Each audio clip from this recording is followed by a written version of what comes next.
a review. Kumbaga pre-test lang to, just to determine your prior knowledge about the subject matter. Okay?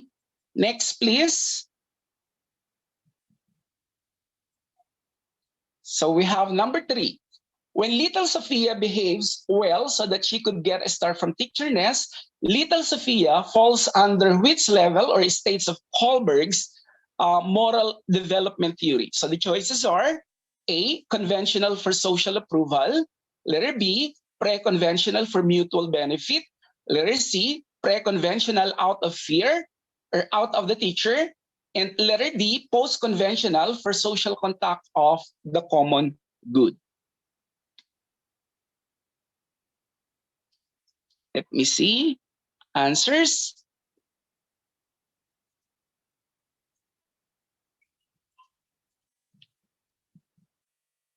Okay, you got it right. So ang sagot po natin is letter B because in Kohlberg's theory, the second stage under pre-conventional level is known as mutual benefit or instrumental relativist, such that the child's morality is anchored on rewards. Yan. So ang galing. Okay, so let's have the next one, number 4. So among the major learning theories below, which theory emphasizes the interaction of an individual and the learning environment? Okay, so the choices are social theories, field and gestalt theories, cognitive theories, and behavioral theories. Okay, let me see kung ano ang sagot ninyo.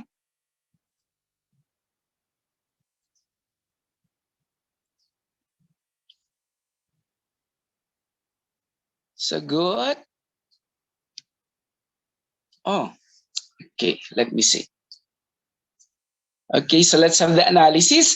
So the correct answer is letter B. So that is field and gestalt theories, which focus on how the individual perceives the learning environment or situation and how such environment impacts him or her. Okay, so let's have the last one.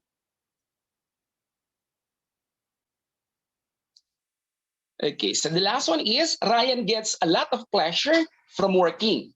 Based on Erickson's psychosocial theory, this act of Ryan shows letter A, industry, letter B, intimacy, letter C, identity, or letter D, trust.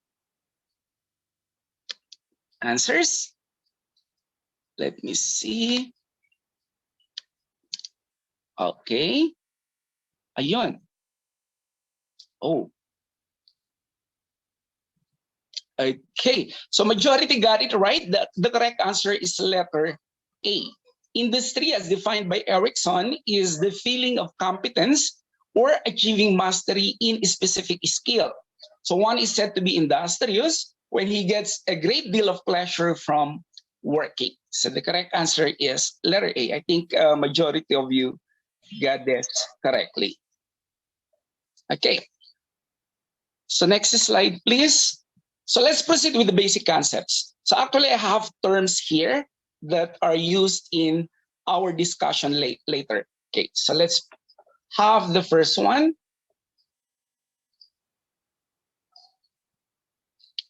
Okay, the first term is growth. Okay, so ano yung tinatawag nating growth? Growth class refers to the progressive increase and continuous advancement of the child from birth to maturity. So it also refers to the increment in the bodily tissues, organs, and structures. It also refers not only to an increase in quantity or in size, but also to the enlarged capacity and changing proportions. So ano yung mga indicators of growth? So ang indicators ng growth includes height, weight, bone size, and dentition. Ito yung tinatawag nating teeth. Ang term natin for teeth ng bata is what we call deciduous teeth. Sorry, hindi ko na ilagay yata. In the word file of my presentation, which I will be sending after this review, I'm going to send this to Dean Tongko, and then I requested that it be sent to you for your as part of your review materials. Okay, dentition or yung tinatawag nating teeth. Ang tawag natin, or the official name for baby teeth is what we call deciduous. Deciduous teeth. DECIDUOUS. Deciduous teeth. Yan yung official name for baby teeth. Now, the growth rate is rapid during the prenatal, the neonatal, the infancy, and adolescence, and is lost down during childhood and minimal during adulthood. Okay, next.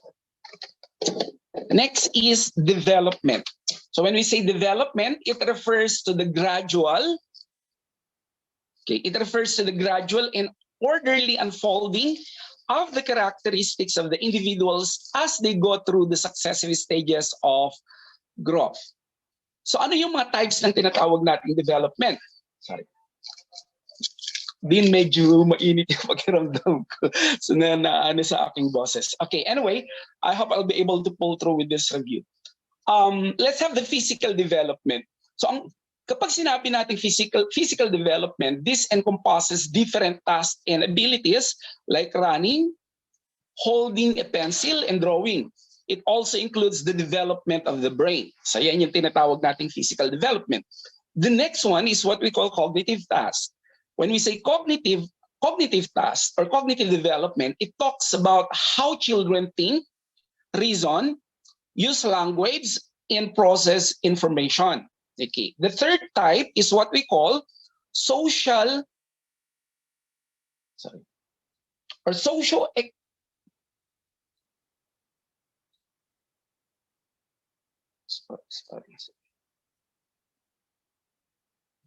socio-emotional. So that's the third type of development, socio-emotional, which is about the development of the child's personality, self-concept, identity, and social skills. And then the last type of development is what we call moral development. So in moral development, this is actually the process through which children develop proper attitudes and behaviors toward other people in society based on social and cultural norms, rules, and laws. So those are the four development types. So we have the physical development, the cognitive development, the social-emotional development, and the moral development. Next term is what we call maturation. So ang maturation refers to the part of development that is controlled from within the internal ripening aspect, indicating that growth has reached its optimal level. So ito yung tinatawag nating usually considered to be genetically programmed or the result of heredity. The next term is what we call ZPD or zone of proximal development. Next slide, please. Okay. So zone of proximal development wherein the child acquires new skills and information with the help or assistance of an adult or an adult peer.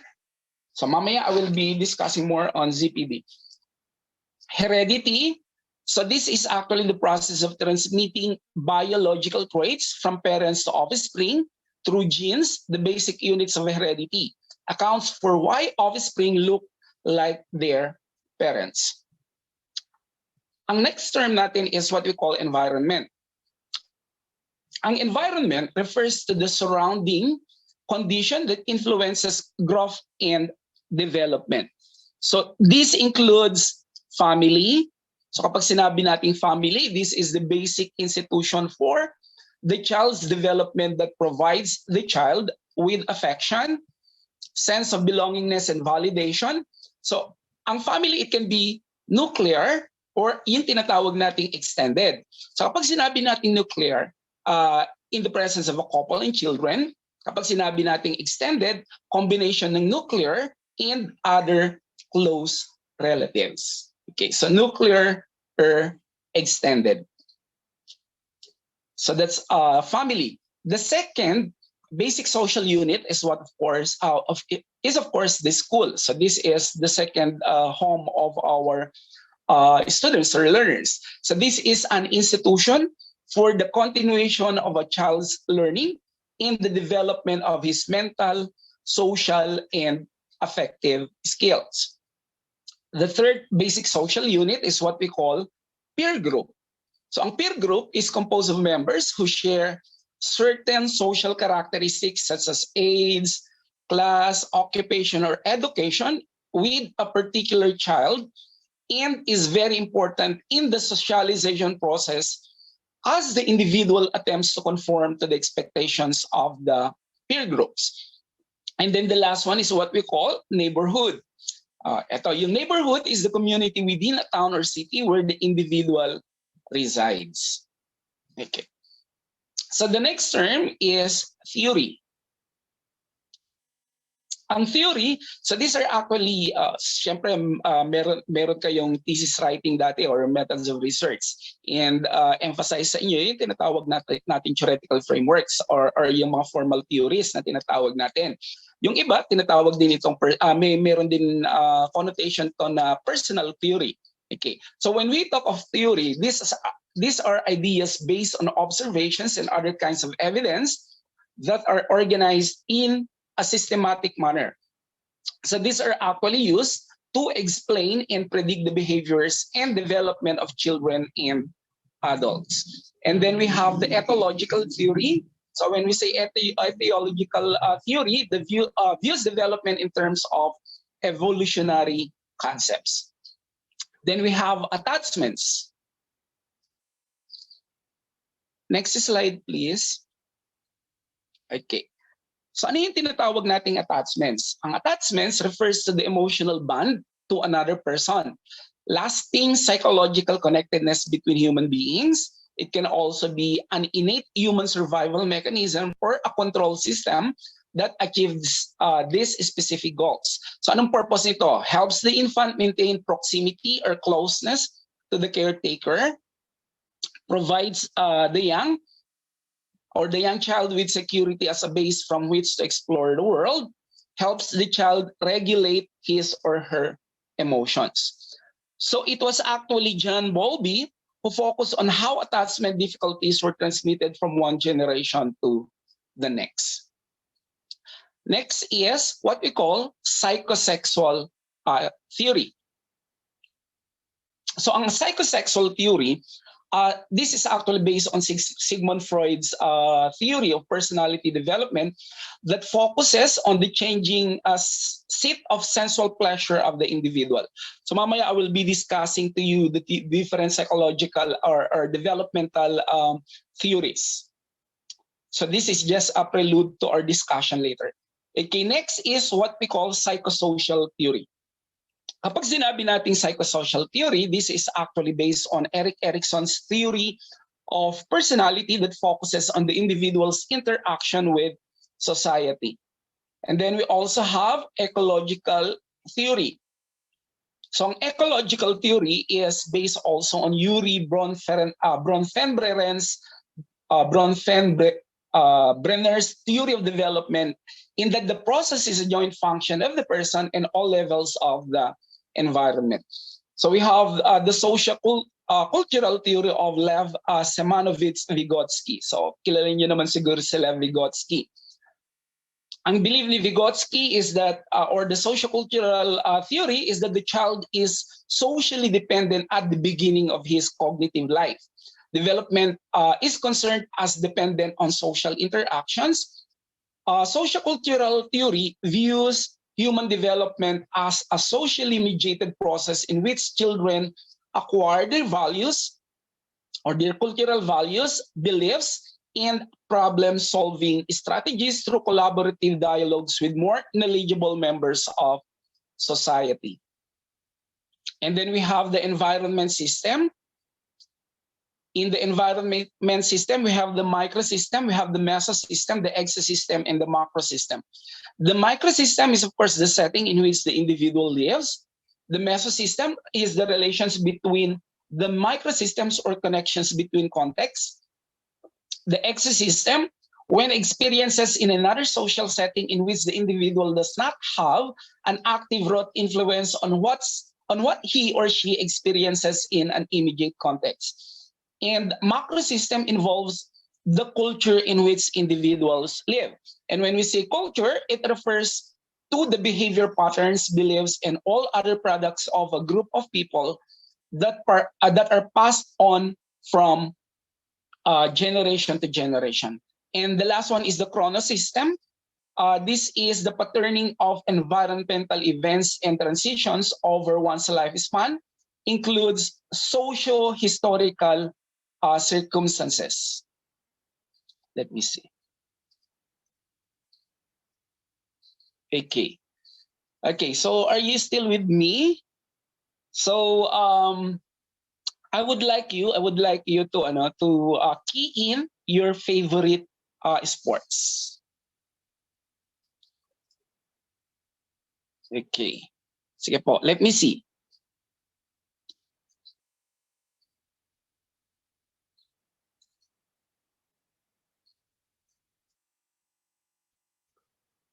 Wow. Sige.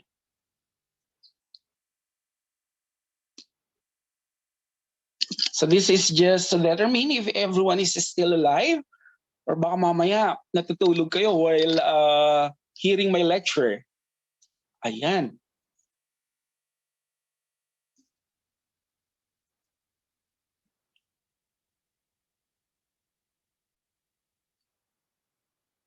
Okay. So alam nyo na, I'm a physical education major and most of my motivational strategies are actually on sports. Okay, so thank you. So karamihan, team sports, yung iba, merong individual, dual, and competitive sports. Yan po. Thank you for participating. So we now proceed to the stage theories of development. Okay, so ang una nating pag-aaralan is yung kay Freud. Yung Freud's psychosexual development theory. So si Freud actually proposed that personality development of childhood takes place during 5 psychosexual stages, which are the oral, the anal, the phallic, the latency, and genital stages. So during each stage, sexual energy, or what we call libido, is expressed in different ways and through different parts of the body.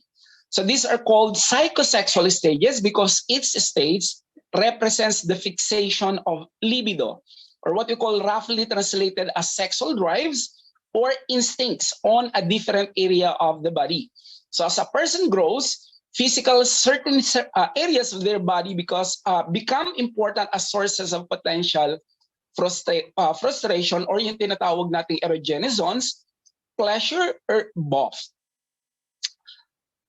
So nandiyan yung mga stages, nandiyan yung age, and then nandiyan yung characteristics.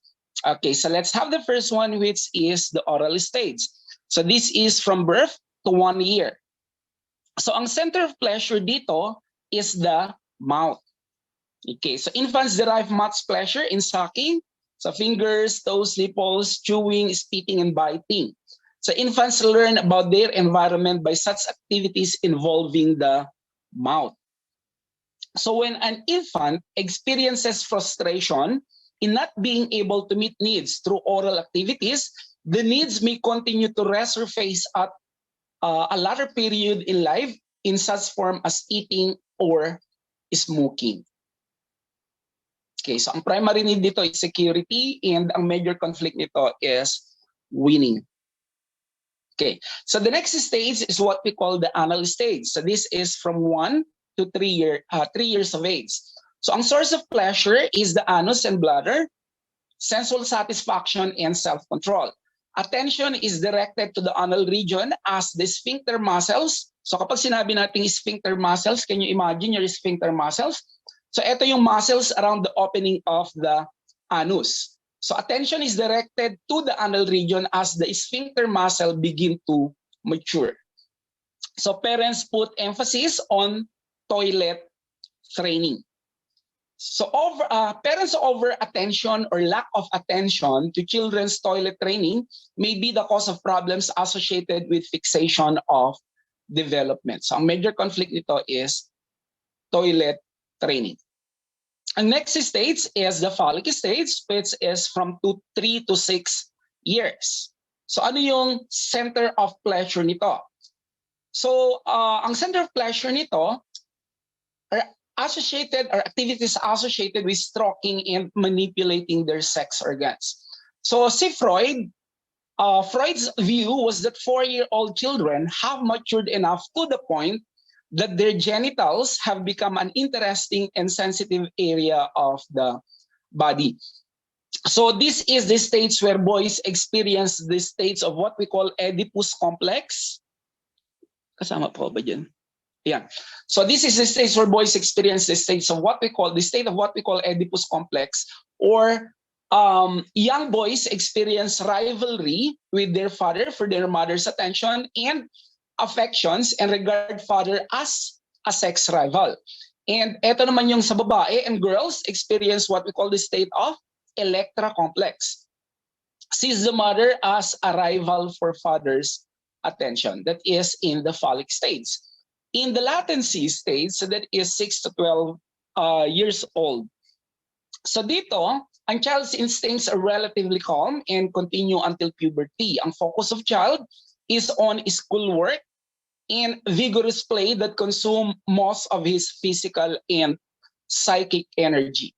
Many of the disturbing and conflicting feelings of children are buried in the subconscious mind. So that is in the latency period. Then we have the genital period, the last stage in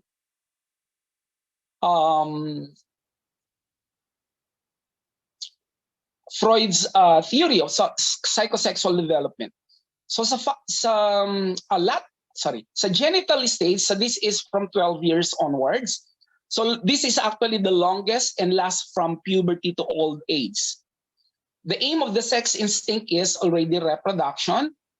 Yung Oedipus at saka Electra feelings are reactivated. However, these are now directed towards other persons of the opposite sex.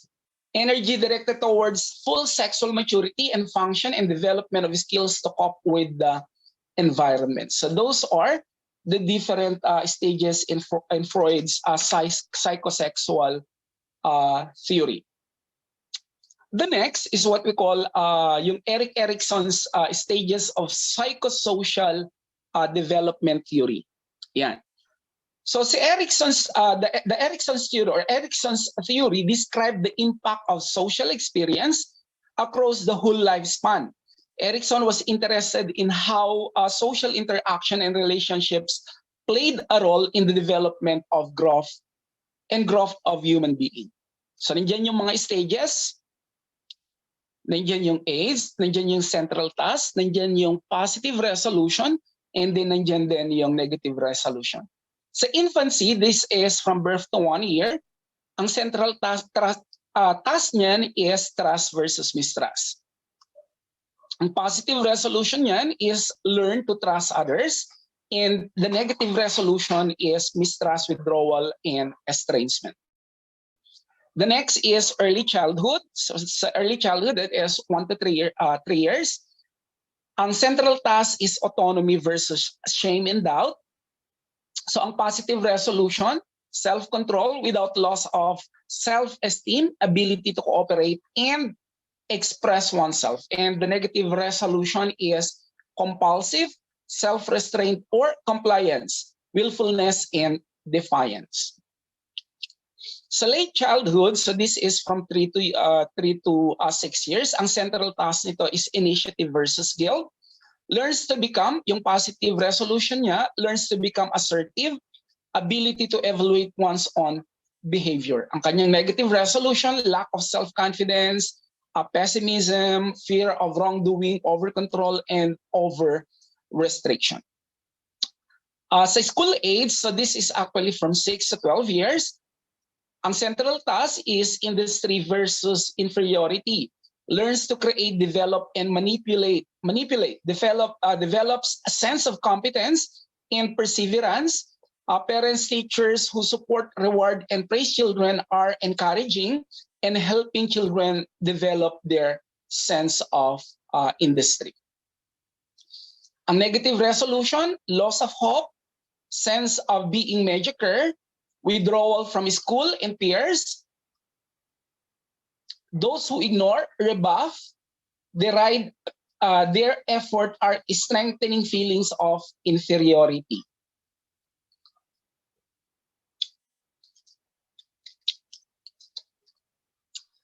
Next is adolescence. So sa adolescence, this is from 12 to 20 years.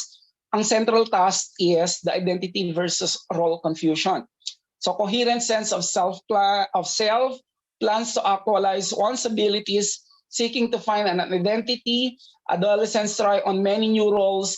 If they experience continuity in their perception of self-identity, develops.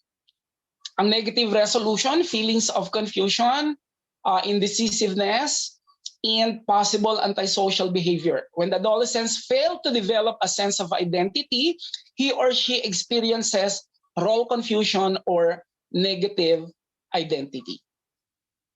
And then ang young adulthood, that is from 20 to 40 years, the central task is intimacy versus isolation.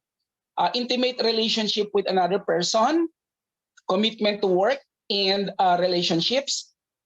Centered intimacy is the ability to share with and care for others. Ang negative resolution nito, impersonal relationships, avoidance of relationship, career or lifestyle, commitments, failure to establish close and intimate relationship results to a feeling of isolation. And then adulthood, so that is from 40 to 65 years old.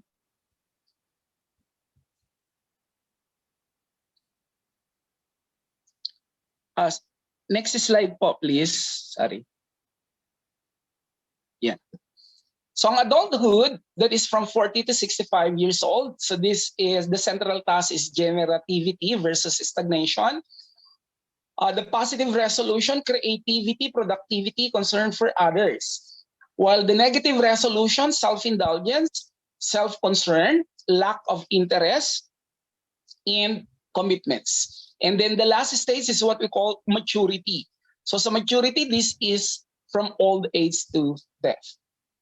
Ang central task nito is ego integrity versus despair.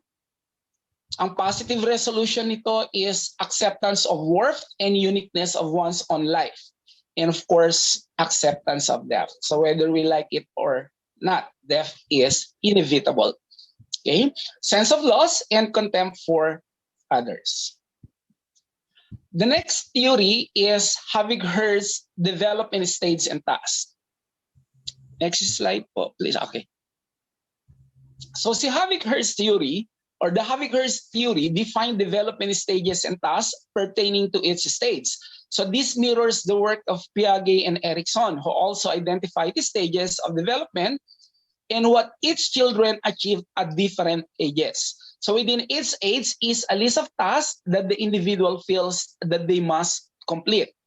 So a developmental task, so kapag sinabi nating developmental task, so this is actually a task which is learned at a specific age or a specific point, and which makes the achievement of succeeding task possible. So when the timing is right, the ability to learn a particular task will be possible. So this is referred to as a teachable moment. Okay, so it is important to keep in mind that unless the time is right, learning will not occur. Hence, it is important to repeat important points whenever possible so that when a student's teachable moment occurs, he or she can benefit from the knowledge. So can you recall your theories of learning? Yung law of readiness na tinatawag natin. So hindi mo po pwedeng turuan ang isang, let's say for example, grade 1 ng calculus kasi hindi pa sila ready. Okay? So tingnan mo kung kailan sila ready. Okay? So yun yung tinatawag nating teachable moment. So dapat alam mo when is the right timing. So developmental tasks, again, refer to behaviors that are expected to be manifested at or about a certain period in the life of an individual. The successful achievement of these tasks lead to success of later tasks. Success or failure in performing these may be due to physical maturation, cultural pressure, and family background.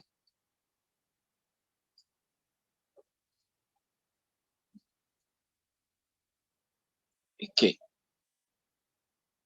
So ito yung mga stages or developmental stages na tinatawag natin, and opposite are the developmental tasks.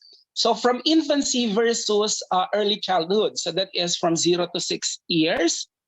Okay, the 6 years old. So we have the developmental tasks include eat solid foods, walk, talk, control elimination of waste, relate emotionally to others, distinguish right from wrong through development of conscience, learn sex differences and sexual modesty, achieve personal independence, and form simple consents of social and physical reality. The next stage is what we call middle childhood.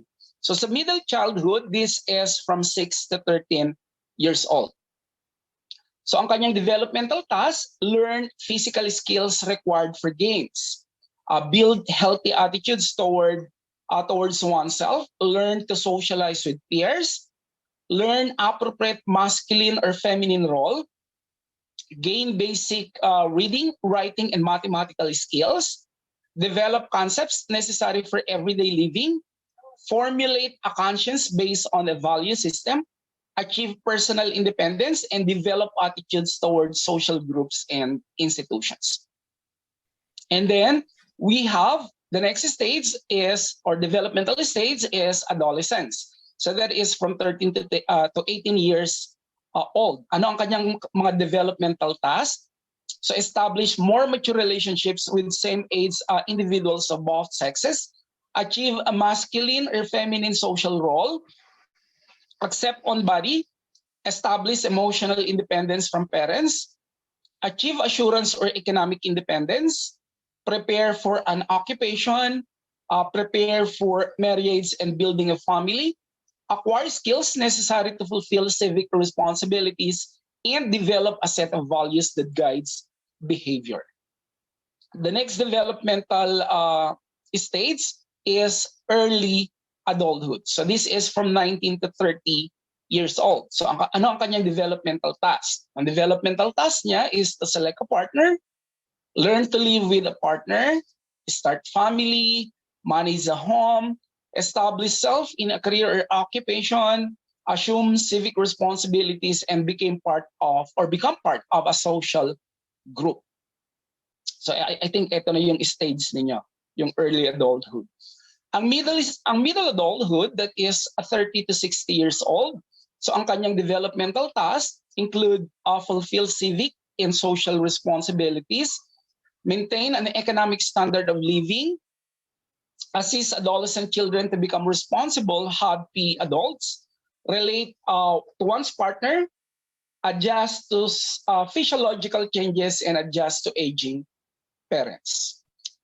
And then we have the last one, which is later maturity, that is from 60 years old and over.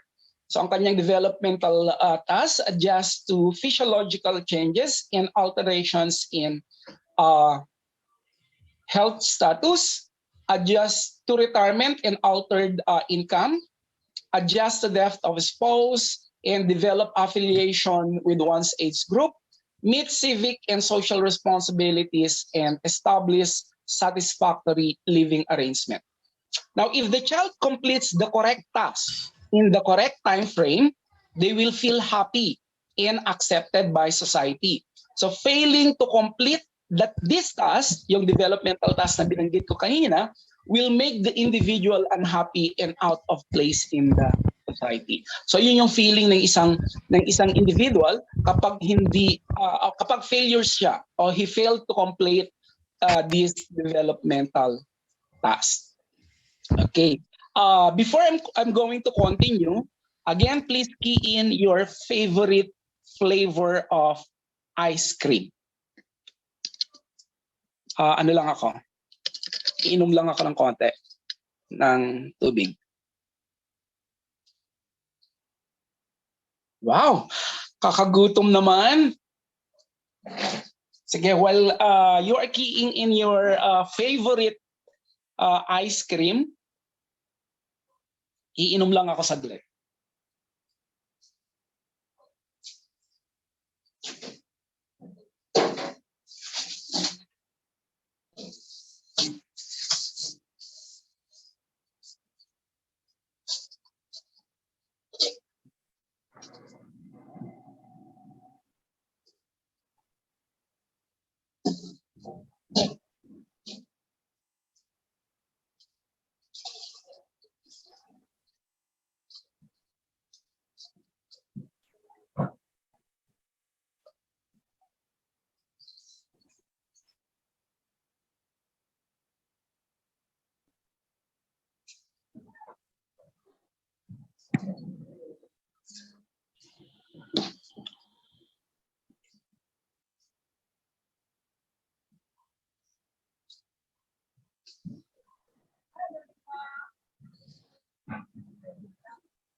Wow! Nakakagutom naman. Mamaya after this lecture siguro nasa 7-Eleven na naman ako kahit bawal because of my gout. Ayan, so meaning to say you are still with me in this enhancement program. Okay. So we now proceed to the next theory. Next slide please. Ang next theory natin is yung kay Sullivan's interpersonal model of personality development.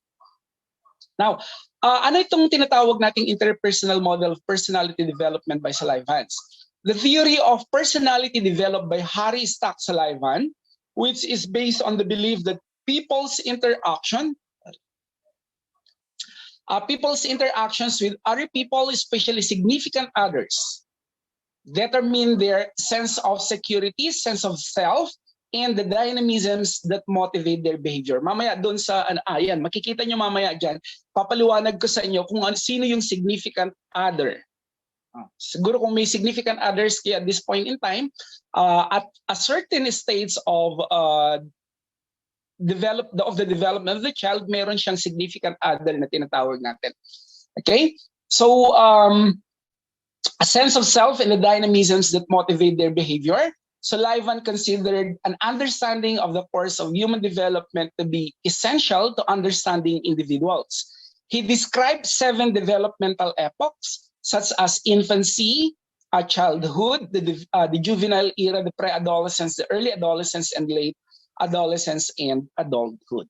So sa infancy, so that is 0 to 18 months, ang kanyang significant other is the mother. Okay, so ano yung kanyang developmental task?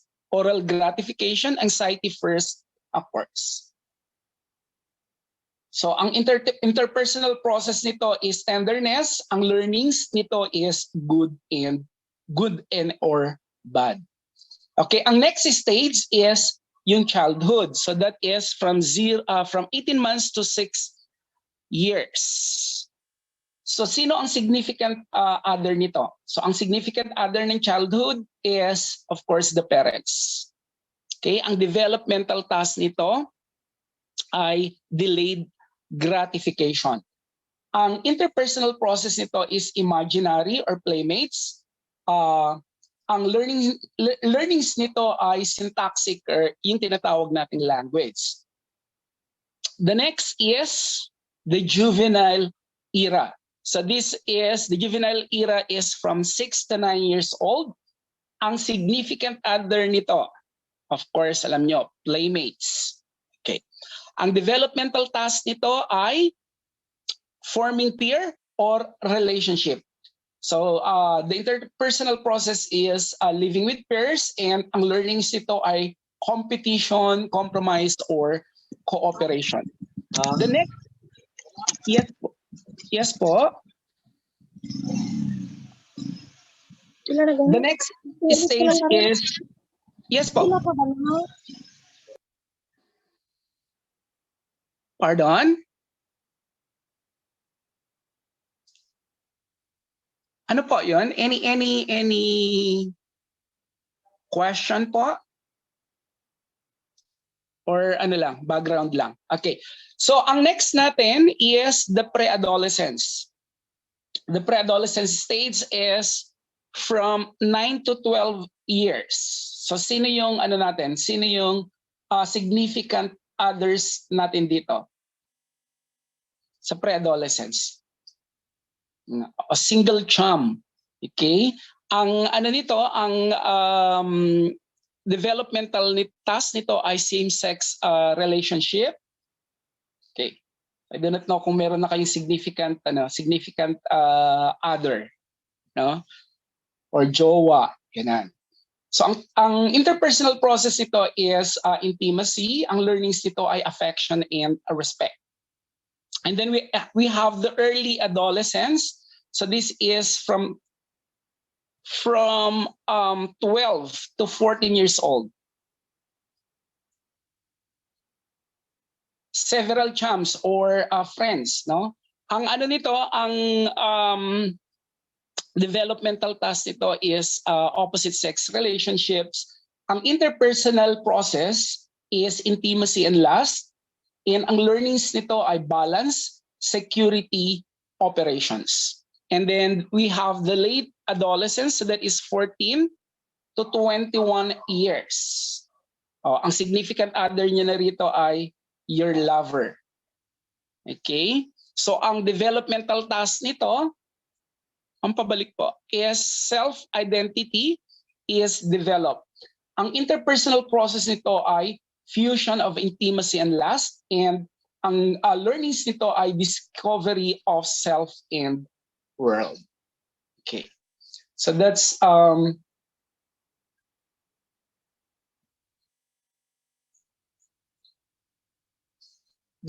Sullivan's interpersonal model of development, of personality development. Next is yung kay Piaget's phases of cognitive development. Kung maalala kong pangalan yata nito is Jean-Jacques Piaget. No?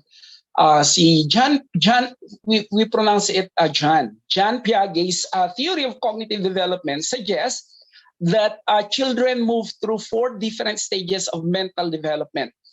His theory focuses not only on understanding how children acquire knowledge, but also on understanding the nature of intelligence. So ano yung unang phase kay Piaget's cognitive development? So ang una is what we call the sensory motor development.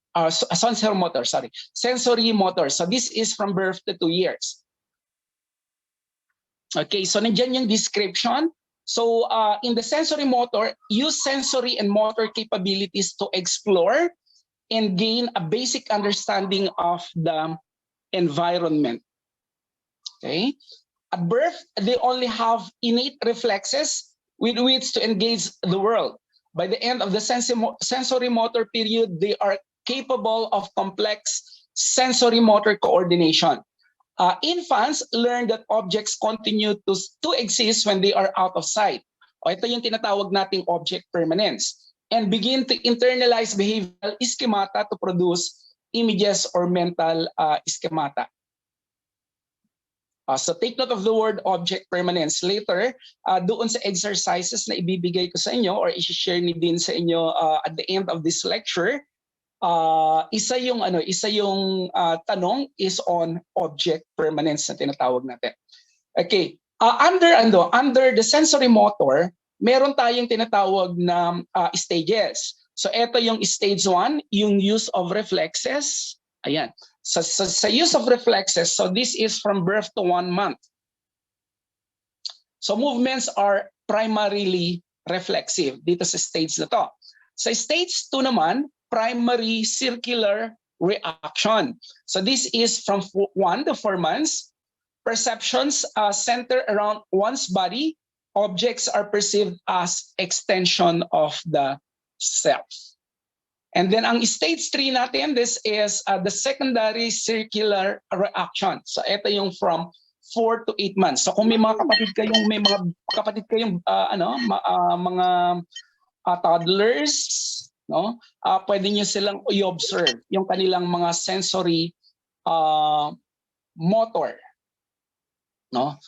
Dito sa stage na to, becomes aware of external environment. So initiates, acts to change the movement. So makikita ninyo kapag halimbawa pinakitaan mo ng movement yung isang toddler, no? He or she is going to imitate it. Okay? So when you say close, open, and then the baby is going to do the same. So yan yung stage na yan, yung secondary circular reaction na tinatawag natin. Sa stage 4, coordination of secondary schemata. So this is actually from 8 to 12 months. So differentiates goals and goal-directed activities. Sa stage 5 naman, meron tayong tinatawag nating tertiary circular reaction. So this is from 12 to 18 months. Sa experiments with methods to reach goals, develops rituals that become significant. And then the last stage is what we call invention of new myths. So this is from 18 to 24 months. So uses mental imagery to understand the environment and uses fantasy. Yan. So kung may baby kayo or may mga kapatid kayong mga toddlers pa, so mapapansin niyo yung kanilang mga sensory motor development na tinatawag natin. And then the next one is what we call operational. Under Piaget's phases of cognitive development, ang pangalawa is what we call pre-operational. Pre-operational, so that is from 2 to 7 years. Next slide, please, ma'am. So pre-operational. Okay, so this is from 2 to 7 years. At 2 to 7 years, so meron na siyang emerging ability to think. Meron, nakikita niyo diyan, meron yung mga bata na advance yung kanilang development. Children use symbolism or images and languages to represent and understand various aspects of the environment. Okay? So kapag tinuro mo sa kanya yung bird sa libro, ma-identify na niya. Or kapag tinuro mo yung sky, ang nasa isip niya are birds or clouds, di ba? So thought is egocentric, meaning that children think everyone sees the world in much the same way that they do.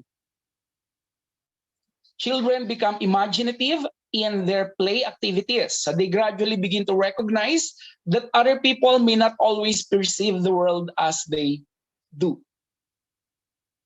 Under this, meron tayong tinatawag na pre-conceptual stage. So this is from 2 to 4 years. Ayan.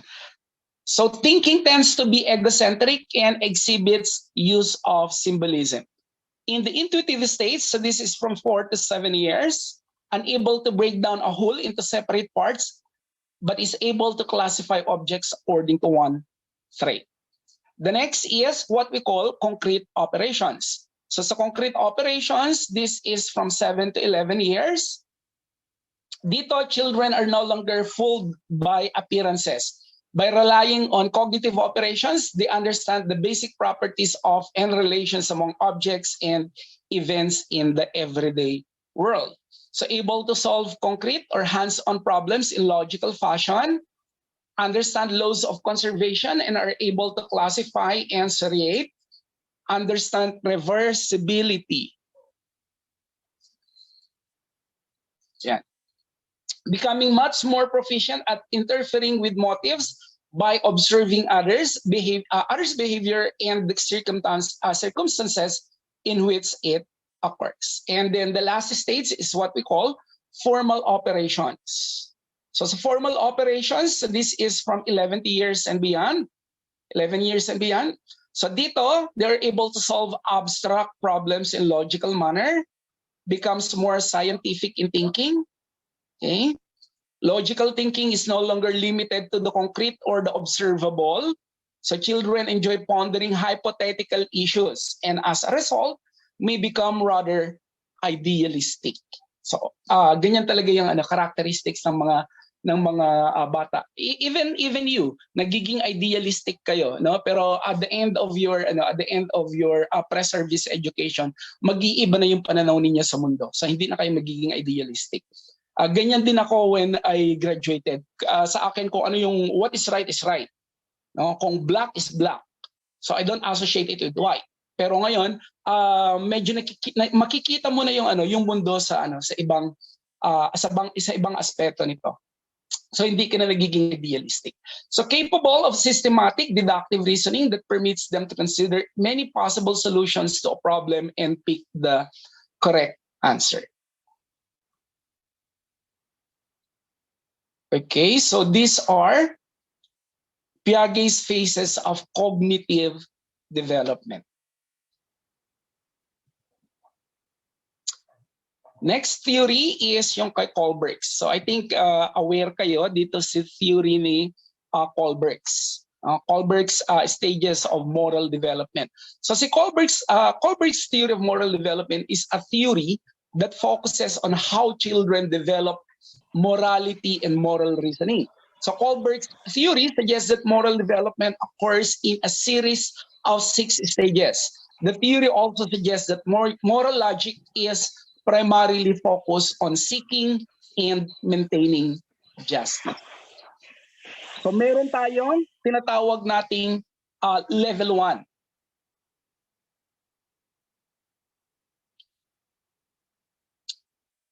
So sa level 1, or what we call pre-conventional morality.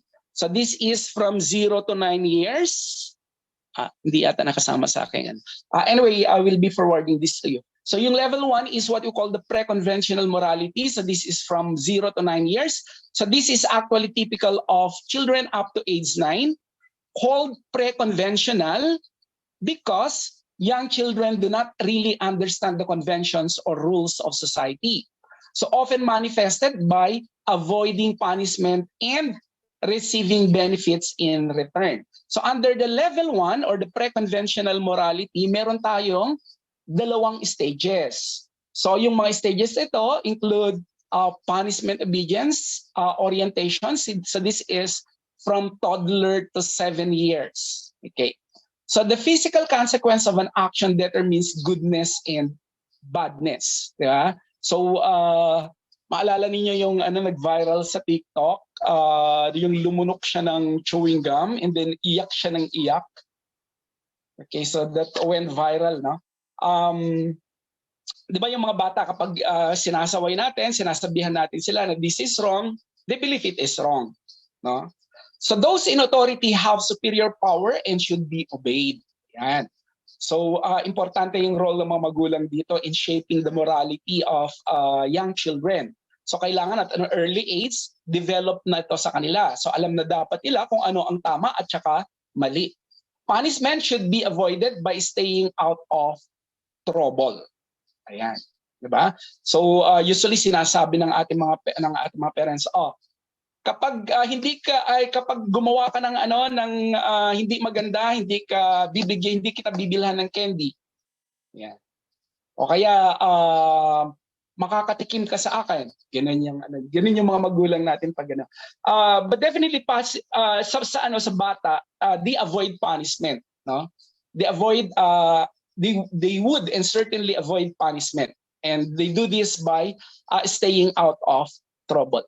So meron tayong tinatawag nating stage 2, yung instrumental relativist orientation. So ito yung preschool to school age. So an action is judged to be right if it is instrumental of satisfying one's own needs or involve an even exchange. Obeying rules should bring some sort of benefits in return. So nakita niyo, nung nag-aaral ako, maalala ko, meron kaming tinatawag na best in deportment. Ito yung mga mababait sa loob ng klase. No? So kapag after one grading period, ipopost nila sa bulletin board kung sino yung best in deportment. Makikita mo nila yung pangalan mo. So that also serves as a motivation for young children to behave in the classroom. Okay, yung level 2 natin is what we call conventional morality. Ayan, conventional morality. So this is typical of 9 to 20 years old. Yan. Called conventional, tinatawag itong conventional since yung edad siyam hanggang 20. Since 9 to 20 years old, conform already to the convention of society because they are rules of society. So this may be manifested to impressing others and respecting authority. So if you do not want to get in trouble, you have to stay in trouble. Stay away from trouble. Okay? Dito, meron din siyang stages. So kung yung dalawa, meron siyang dalawang stages, ganun din dito sa level 2, yung conventional morality. Meron tayong, most of the questions I included in the exam later, nandito kay Kohlbergs. Those situational yung mga questions, so you really have to analyze kung alin dito ang tamang sagot. Okay, yung stage 3 natin, yung good boy or nice girl orientation. Saan tayo? Ayan. Diyan, that is generic, no? Good child orientation. Good boy or nice girl orientation. So the right action is one that would be carried out by someone whose behavior is likely to please or impress others.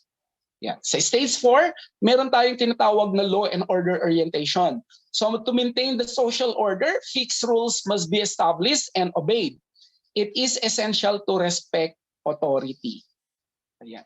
So I don't know if you are fond of watching yung mga juvenile interventions sa United States wherein yung mga would-be criminals, yung mga bata pa na exposed sa mga ganitong environments, hindi magandang environment, as part of their intervention, dinadala sila sa mga selda and then they were exposed to inmates.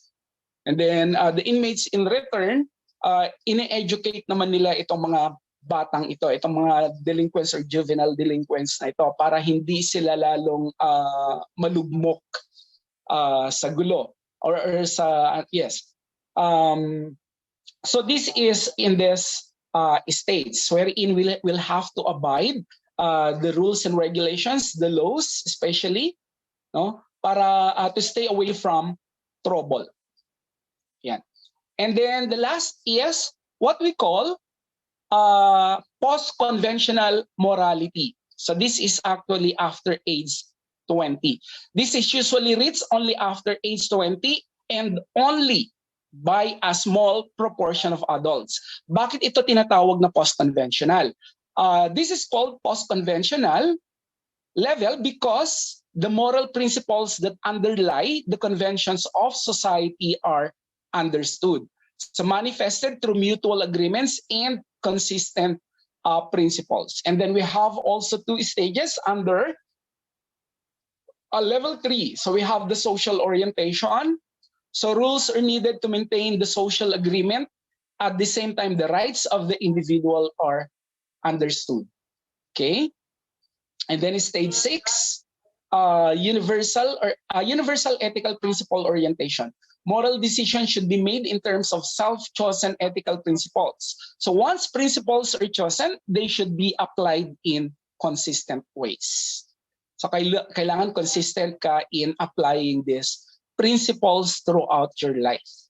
Kung feeling mo hindi maganda sa iyo yung makipagrelasyon sa same sex, then you have to consistently display that throughout. No? Yan. So those are the 3 levels and 6 stages of Kohlberg's moral development. And then the next theory is that of Gilligan's theory of moral development.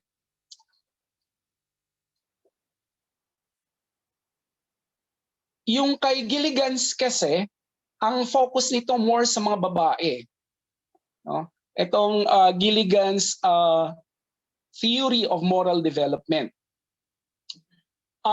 Gilligan's work on moral development outlines how a woman's morality is influenced by relationships and how women from their moral and ethical foundation based on how their decisions will affect others. So she believed that women tend to develop morality in stages. So these stages also follow Kohlberg's moral stages of pre-conventional, conventional, and post-conventional, but are based upon research with women. So centered about women itong Gilligan's theory of moral development. So meron siyang tinatawag na pre-conventional morality. Yung una niyang stage is what we call the pre-conventional morality. During this stage, there is a strong focus on survival and self-interest. Yung kanyang conventional, during this stage, women prioritize selflessness and caring about others. Sa kanyang post-conventional, in the final stage of moral development, women emphasize taking responsibility for the consequences of their choices and gaining control of their lives. So caring for others is a strong component of this high stage of moral development. So that is of Gilligan's theory of moral development. In contrast with the theory proposed by Kohlberg's. The next theory is Fowler's stages of faith. Yan.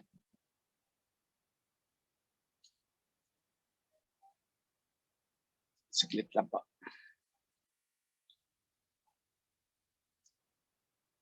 Sundan ko yung aking.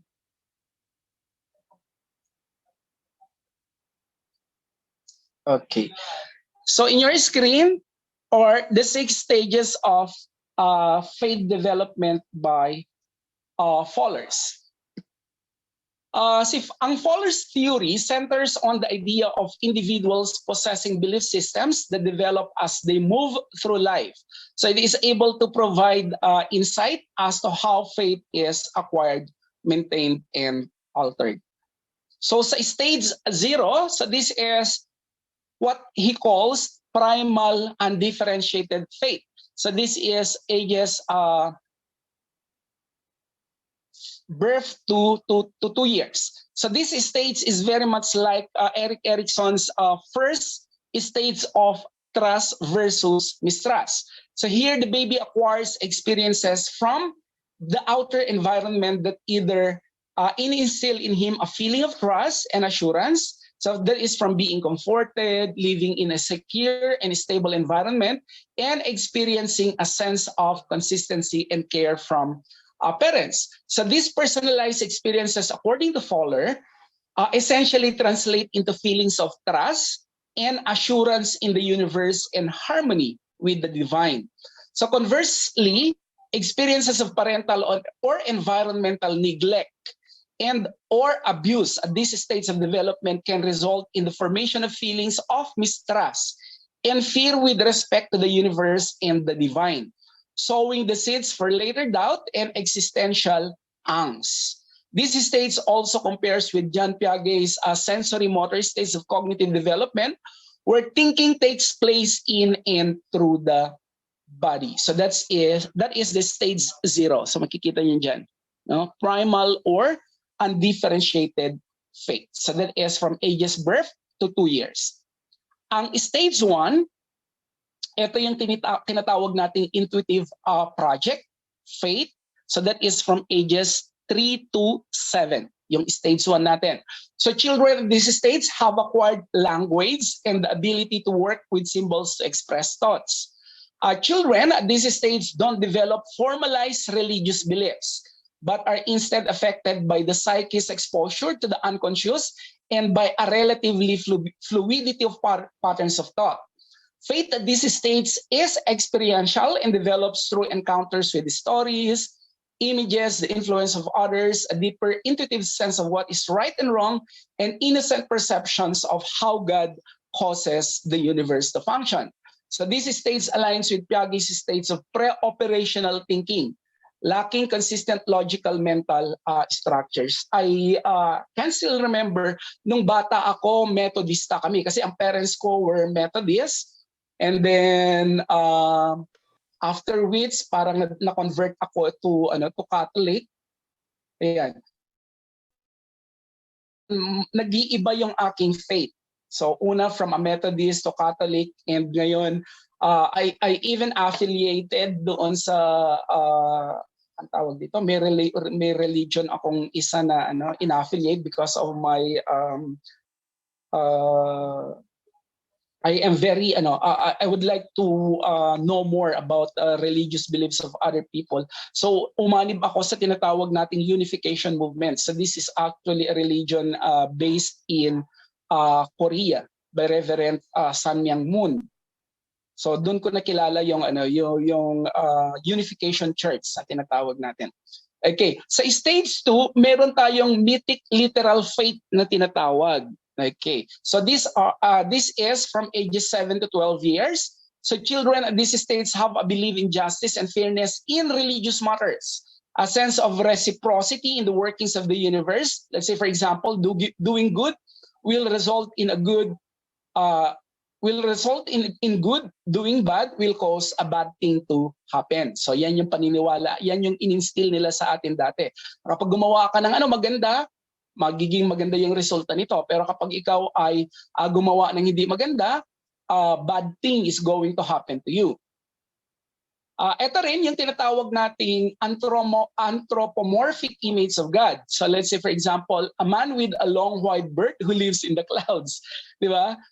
Nakikinita niyo yung ganun yung ating ganun yung ating thinking of who God is, di ba? So nakikinita niyo naka-white sorry. Sorry. So naka-white siya ng robe, meron siyang tungkod, tapos mahaba yung kanyang beard, no? So religious metaphors are often taken literally, thus leading to misunderstandings. There's passages in the Holy Bible that say, if then you obey the commandments that I enjoin upon you this day, loving the Lord your God and serving him with all your heart and soul, I will grant the rain for your land in season, the early rain and the late. You shall gather in your new grain and wine and oil. I will also provide grass in the fields for your cattle, and thus shall eat your field. So if these promises don't come to pass in the world, then a person at these states might feel cheated or disappointed in God. So this stage aligns with Piaggi's concrete operational stages of cognitive development, where true logical thinking begins to develop in the child's mind. I just would like to share with you my experience when I was still in elementary. Meron akong best friend, the closest friend I have, no? His family treated me as their own. No? Yung bond namin was very strong, no? Even in our class, magkatabi kami parate, and then ang tawag dito, he share his food with me kasi syempre hindi naman ako mayaman, mahirap lang talaga ako. And then he shares his notes. In return, I share my notes with him. So kumbaga parang in return of the favors na binibigay niya sa akin, sinishare ko yung knowledge ko sa kanya. So usually nagiging tutor ako nung best friend ko. Nung grade 5, he decided to transfer. So naging best friend ko siya from grade 1 to grade 5. So umiyak talaga ako. I honestly prayed to God. Sincerely prayed to God na sana he's going to reconsider his plan of moving out of transferring from my school. That was the time na talaga I really prayed hard to God. Umiyak talaga ako. Hindi ko talaga I can vividly recall kung gaano ako umiyak from siguro hanggang early in the morning umiiyak talaga ako. Hindi ko kaya mawala yung best friend ko sa akin. I really pray to God. I was very religious, no? Naging sakristan ako sa church namin. When I converted to the Catholic, naging sakristan ako. And that was the time I really cried and prayed na sana he is still going to be with me until we graduate in elementary. Pero hindi pinakinggan ni Lord yung aking dasal. That was the time I doubted his existence. Ayan. So nandiyan yung tinatawag nating mythic literal faith. That was when I was in the elementary. So that was the time I started doubting the presence of God. Okay. Next is what we call stage 3. Ito yung synthetic conventional faith na tinatawag natin, ages 12 to adult. So this stage is characterized by the identification of the adolescent or adult with a religious institution. Dati nung nag-convert ako sa Catholic, I always initiate yung mga prayer meetings namin. I call my friends. At a very young age, siguro nasa 15 years old ako, I always initiate yung mga prayer meetings na tinatawag namin. So usually I invite my closest friends, and then we gather together, and then we read a passage from the Bible, and then we share our experiences at a young age. So ganito ako ka-religious dati when I was baptized as a Catholic. Okay? I do not know kung siguro yung iba rin sa inyo nag-i-initiate or you are joining prayer meetings as well, no? So this is actually very important in the religious formation of us as individuals. Okay. Conflicts that occur when one's beliefs are challenged are often ignored because they represent too much of a threat to one's faith-based identity. So these stages and all subsequent stages correspond to Piaget's stage of formal operation thinking, thus making it possible for adolescent or adult to perceive the divine as an abstract or formless manifestation. Ang stage 4 natin, ito yung tinatawag nating individuative reflective faith, or ages mid-20s to late 30s. So this stage is often characterized by angst and struggle as the individual takes personal responsibility for her beliefs or feelings. Religious or spiritual beliefs can take on greater complexity and shades of nuance, and there is a greater sense of open-mindedness, which can at the same time open up the individual to potential conflicts as different beliefs or traditions collide. Yung sister ko, ang boyfriend niya before was an Iglesia ni Cristo. So syempre kapag Iglesia ni Cristo ka, kailangan mag-convert ka sa religion ng mapapangasawa mo. Ganun yung ginawa ng sister ko. Before their marriage, she converted muna to INC. So ganun din yung mapaniniwala natin, di ba? So kung ayaw natin, kung hindi tayo kontento sa religious beliefs ng ating religion na kinaaniban, naghahanap tayo ng mga ibang religious groups or sect na sa palagay natin ay kapanipaniwala. So wala namang mag-question sa inyo niyan, no? Bahala kayo kung ano yung religious beliefs na inyong pinaniniwalaan. Ang importante lang is to respect yung religious beliefs ng bawat isa. Okay, then we have stage 5, conjunctive faith, or what we call middle life crisis. So a person at this stage acknowledges paradoxes and the mysteries attendant on transcendent values. So this causes the person to move beyond the conventional religious traditions or beliefs. He may have inherited what previous stages of development. So a resolution of the conflicts of this stage occurs when the person is able to hold a multidimensional perspective that acknowledges truth as something that cannot be articulated through any particular statement of faith. And then the last stage, ito yung universalizing faith, or enlightenment na tinatawag natin. So this is later adulthood. So these states is only rarely achieved by individuals. So a person of these states is not hemmed in by differences in religious or spiritual beliefs among people in the world, but regards all beings as worthy of compassion and deep understanding. Here, individuals walk the talk of the great religious traditions. So let's say, for example, the kingdom of God is within you.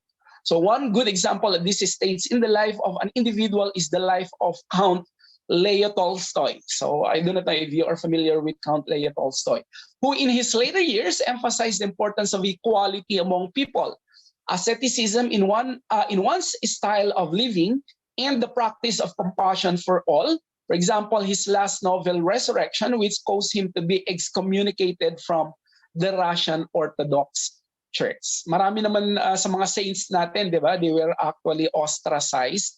They were excommunicated because of their religious beliefs. But they certainly walk the talk. Kasi ito yung kanilang belief eh. Ito yung kanilang paniniwala. So nobody could question, or even death could not hinder their religious beliefs. Okay, so those are the theories, the different stages or theories of development that are included, the stage theories of development that are included in this study of sorry, child adolescent learners and learning development. So before I'm going to proceed with the last part of my lecture, the last part of my lecture actually is on the principles of growth and development. So dito malalaman natin yung ibang mga principles that are used in the study of child and adolescent learners and learning development. Okay, break muna po tayo, ma'am, with your indulgence. Break lang po tayo, inom lang po ako ng gamot. Salamat po.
Okay, let's continue kasi medyo mahaba pa yung aking discussion.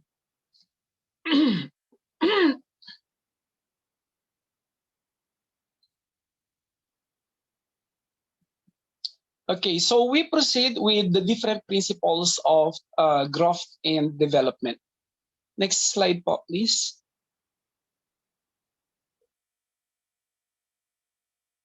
Next slide. Okay, ayan. So we have here the different principles of growth and development. The first one, the development of an organism is the result of the interaction between heredity and environment. So the process of heredity and environment are interdependent and complementary. Neither appears to be dominant. So height, while largely determined, the heredity is also affected to an extent by nutrition. So ano yung application nito sa classroom situation?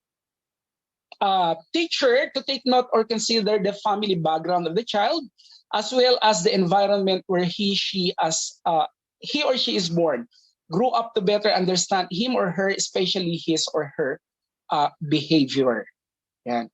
So importante yan. So kapag nakita natin na malnourished na yung yung bata, may problema sa kanyang growth and development, then as a teacher, it is a responsibility to do our research.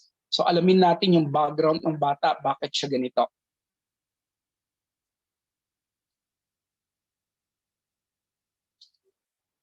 So again, ang development is influenced by both heredity, so that is nature, and environment, so that is nurture. The nature is responsible for many of our physical characteristics such as hair, eye color, facial features, and to some extent the height and weight. So many of our characteristics can be influenced by environment or yung nurture na tinatawag natin. Number two, growth is sequential. So growth follows an orderly sequence which in general is the same for all individuals. So all aspects of development, be it language, motor, social, occur sequentially. So ano yung application nito sa classroom situation? So si teacher should not know in what stage in a particular aspect of growth the child is, so he or she was born or grew up to better understand him or her, especially his or her behavior. So I do not know kung maalala nyo pa rin yung tinatawag nating cephalocaudal principle at saka yung what we call proximodistal principle. So when we say development proceeds from the head downward, yung from ulo pababa. So this is what we call cephalocaudal principle. So this principle describes the directions of growth and development. So according to this principle, the child gains control of the head first, then the arms, and then the legs. So ito yung cephalocaudal sequence na tinatawag natin, from head downward. And yung proximodistal sequence na tinatawag natin, or yung proximodistal development na tinatawag natin, also describes the direction of development. Pero dito, this means that the spinal cord develops before outer parts of the body. The child's arms develop before the hands, and the hands and feet develop before the fingers and toes. So the third one is its stage of development has characteristic traits. So characteristic traits vary at each stage.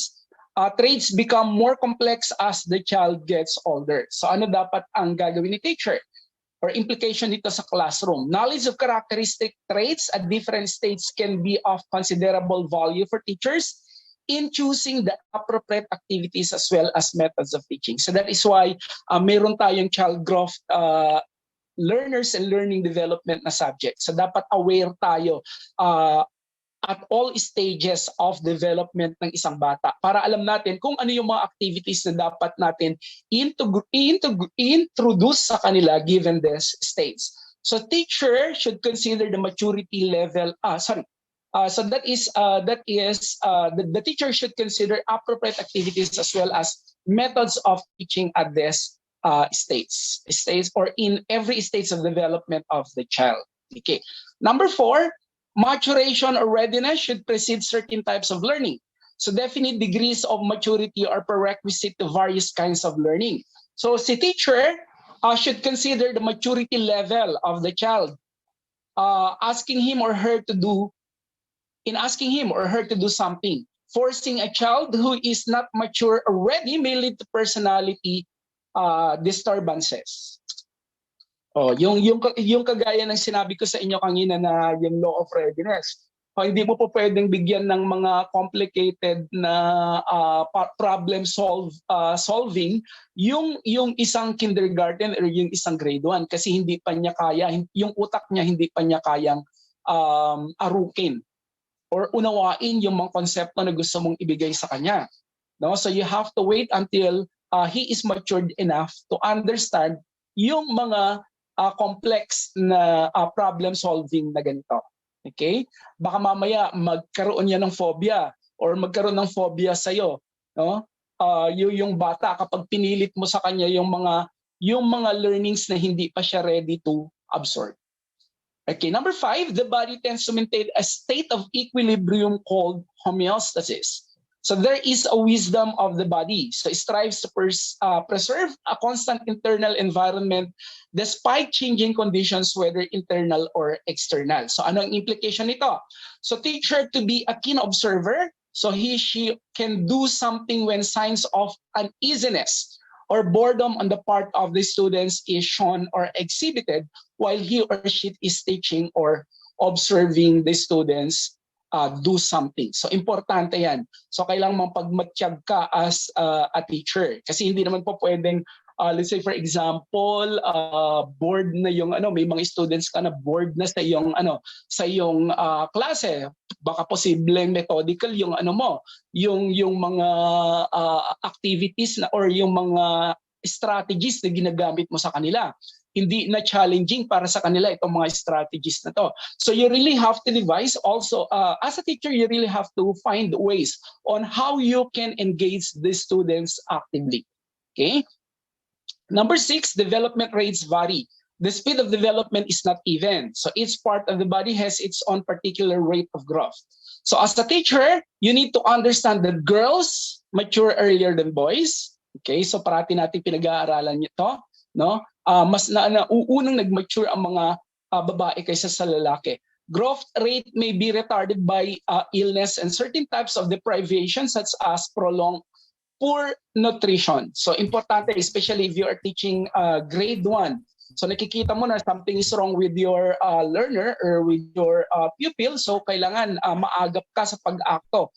So you have to address itong concerns na ito ng iyong mga estudyante. That is your role as a teacher. So kung makita mong may problema siya sa nutrition, you have to act immediately para hindi magkaroon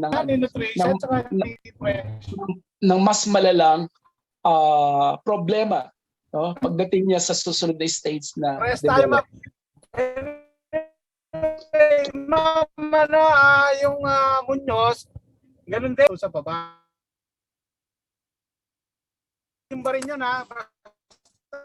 po, paki-mute po yung inyong yung inyong phone. Just a gentle reminder to all, no? So while in the review or the enhancement program, you have to always keep your mic on mute during lectures and presentations to avoid noise or distractions.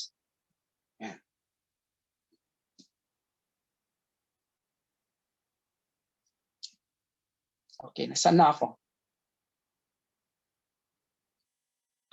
And then the last one is growth patterns. So there are no identical growth patterns. So each child has his or her own characteristic rate. Children should never be compared unless the rate and pattern of growth have been taken into account. Baka mamaya nabubuli yung mga pupils ninyo or yung mga learners ninyo if ever na you are going to compare yung development ng one pupil to another. So please avoid comparing.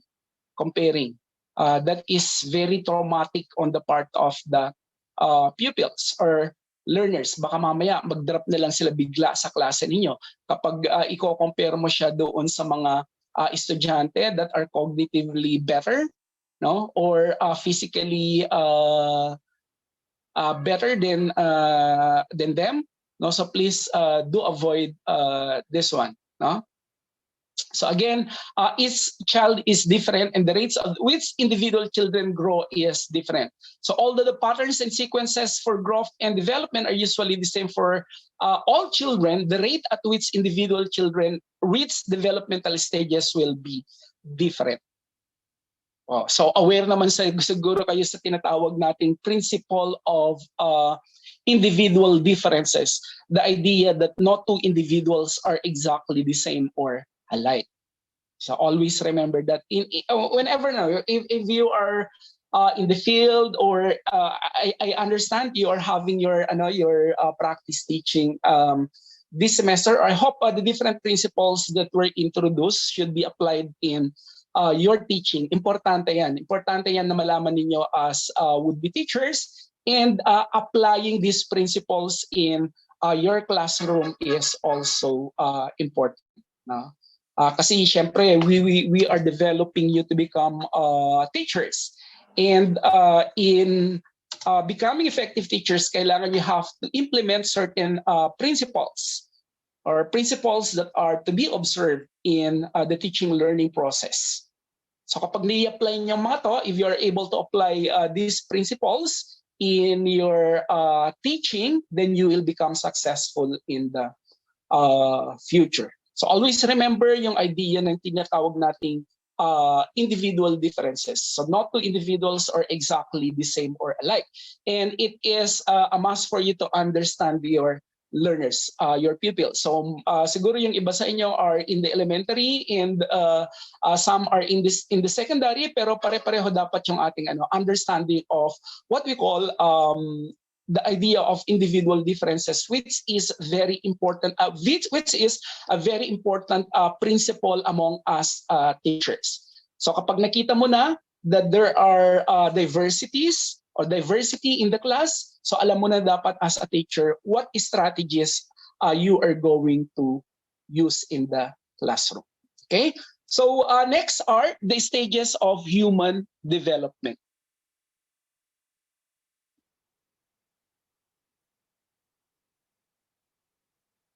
Nawala po yung ating PPT. Sorry.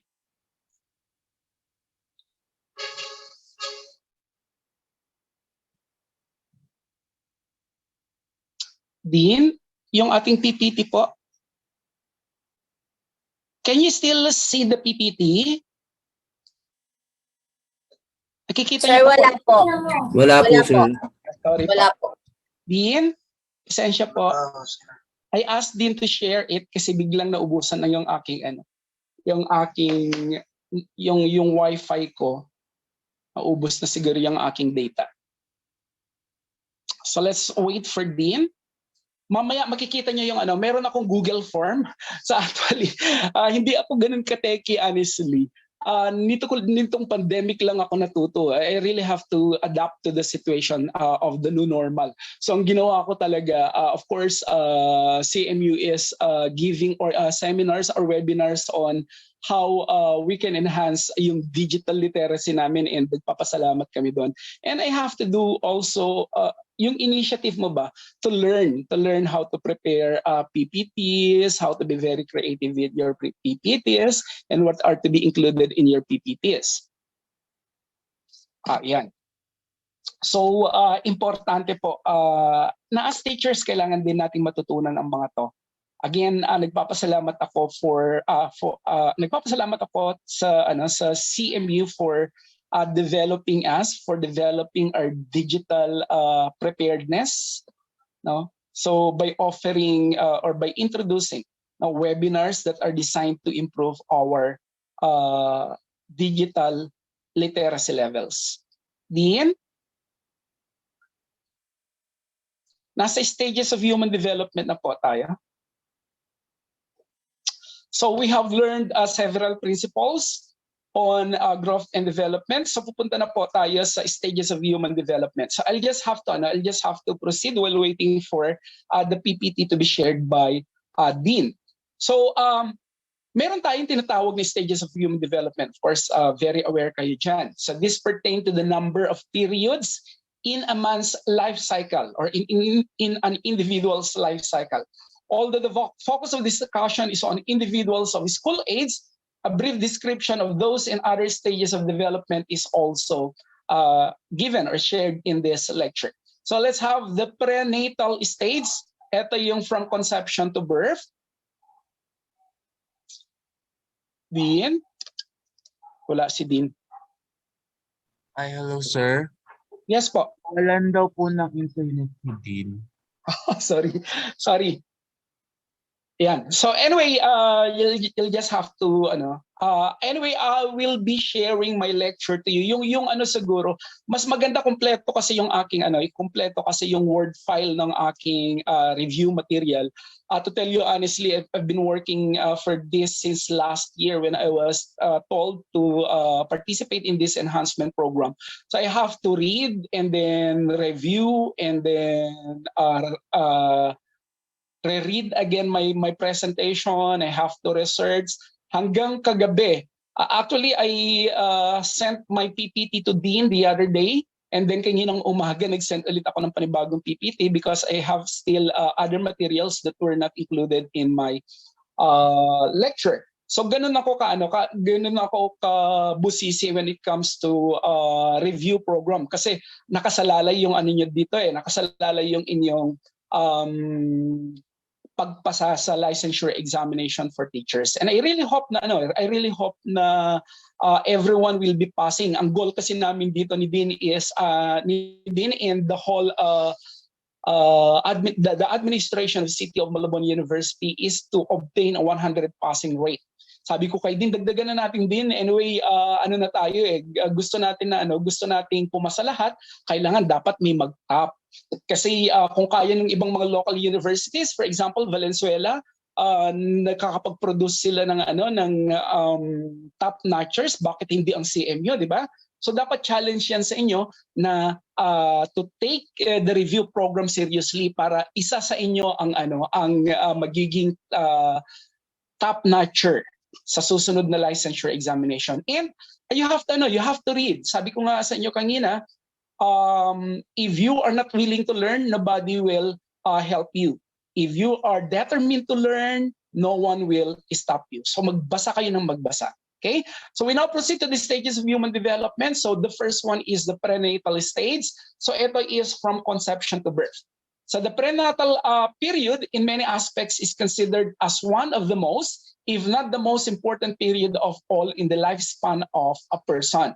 So this person begins at conception and ends at birth and approximately 270 to 280 days in length or 9 calendar months. Ayan, sorry pa. Ayan. So prenatal behavioral development corresponds to the development of nervous system and the muscles of the body.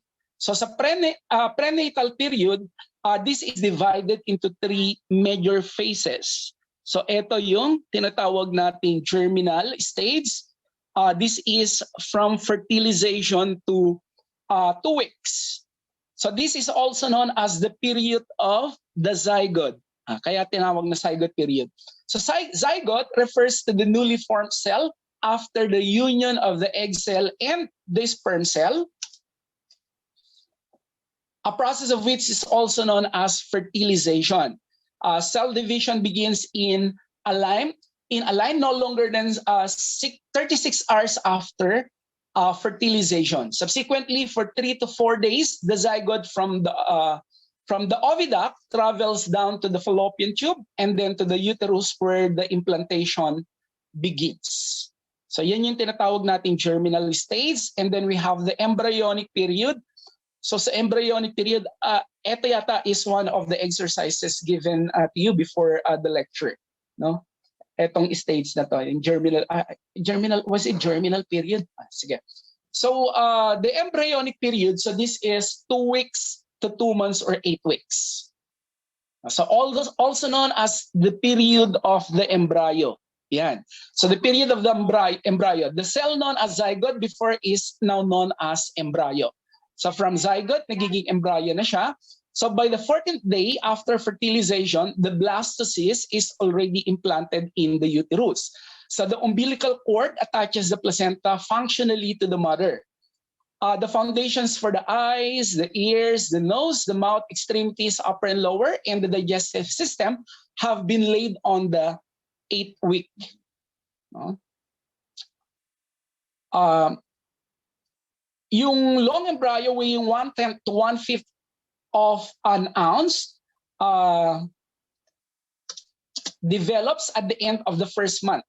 This period is considered as the most critical period for the reason that the embryo is most vulnerable to damage and defect. Kaya siguro nagkakaroon ng, ang tawag dito, unexpected na ang tawag doon, yung nakunan yung bata because of this condition. So importante yung atmosphere ng nanay kapag siya ay nagdadalang tao na.